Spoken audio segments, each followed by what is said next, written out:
Nagtatrabaho lang po kami ng mga kasama kong sundalo sa Philippine Marines. Huwag sana isipin na aking mga kasama na nagtatraidor ako. Ako sa aming trabaho at pinagsamahan dahil pare-parehas kaming may pamilya at gusto lang naman naming ayusin ang kinabukasan ng bawat isa. Wala akong iniisip na kapahamakan para sa kanila, bagkus ang gusto ko lang maayos ang kinabukasan ng bayan at lahat kami. Noong December 5, 2004, na-hire ako bilang security consultant sa Ako Bicol Party List or AKB kay Congressman Saldico. At nasimula ang duty ko kay Congressman Saldico. Bawat umaga, nagre-report ako sa BGC sa Horizon, sa Bonifacio Global City, kung saan nakatira si Kong Saldico. Tuwing may duty at detailed ako sa basura, it means itong basura, ito yung box ng pera na pinag-uusapan natin sa kasalukuyan. Mr. Gutesa, mag-stick ka lang sa binabasa mo. Huwag ka nang nag-a-adlib. Kung ano yung nandito, basahin mo lang.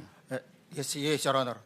Tuwing may duty detail ako sa basura, pumupunta kami sa 28 Ladybug Corner, Dragonfly, Valle Verde 6, Pasig City. Tagabuhat lang ako ng malita ng basura. Ang ibig sabihin ng basura ay malita na may lamang pera. Ang bawat malita ay may lamang humigit kumulang 48 million pesos.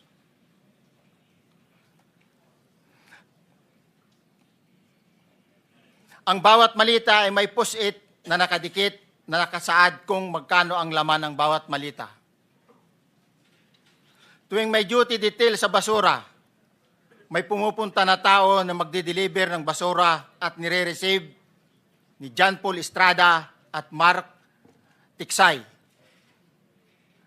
Ang mga executive assistant ni Congressman Saldico at sila ang mga detailed sa mga ganyang activities.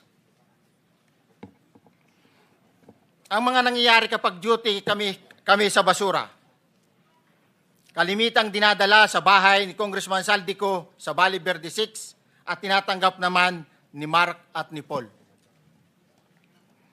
Pagkatapos naming may baba ang nasabing basura, ipinapasok sa bahay ni Congressman Saldico sa Valle Verde 6 at binibilang ni Mark at ni Paul.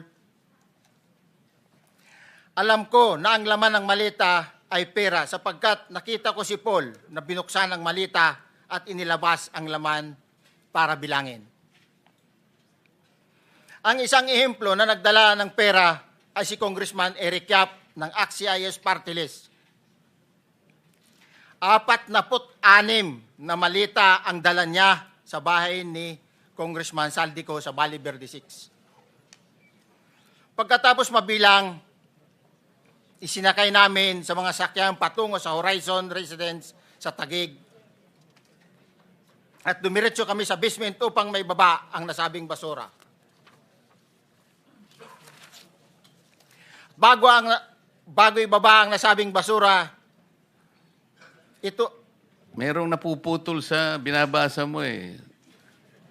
Huwag kang magmadali. Huwag kang magmadali. Naputol na.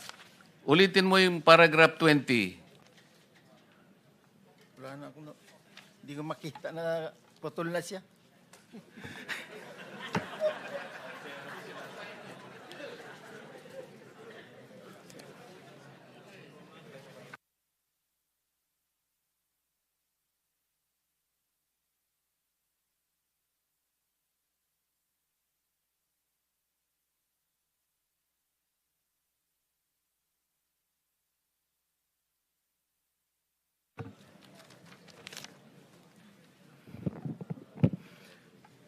Pagkatapos, mabilang ang sinasakay namin sa mga sakyang patungo sa Horizon Residence, Taguig.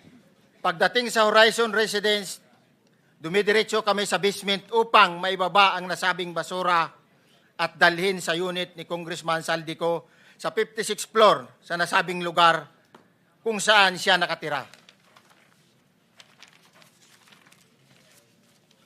Bago ibaba ang nasabing basura, ito ay bawas na. Halimbawa, nag-akyat kami ng 46 na malita.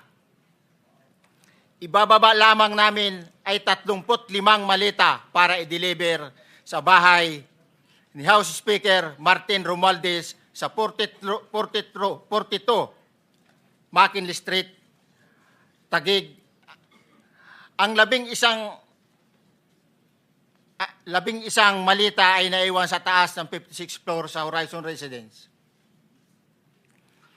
Humigit kumulang 3 beses ako mismo ang nag-deliver ng basura sa bahay ni Congressman Saldico, sa Horizon Residence at sa mga bahay ni Speaker Romualdez sa 42 McKinley Street, Taguig. Mas maraming pagkakataon na nagde-deliver kami ng basura sa bahay ni Speaker Romualdez at sa bahay ni Congressman Saldico dahil iba-iba kaming mga nakadetailed na close-in, backup at advance party na nagkakaroon ng rotation. Sa huli, ako po ay nagnanais na mapasailalim sa Witness Protection Program dahil alam ko po nanganganib ang buhay ko at ang aking pamilya sa ginawa kong paglalahad na ito. Sa katotohanan na ang lahat ay nilagdaan ko, ang salaysay na ito ay kusang loob at walang anumang pamimilit at bunsod lamang ng hangarin matulungan ang ating bansa.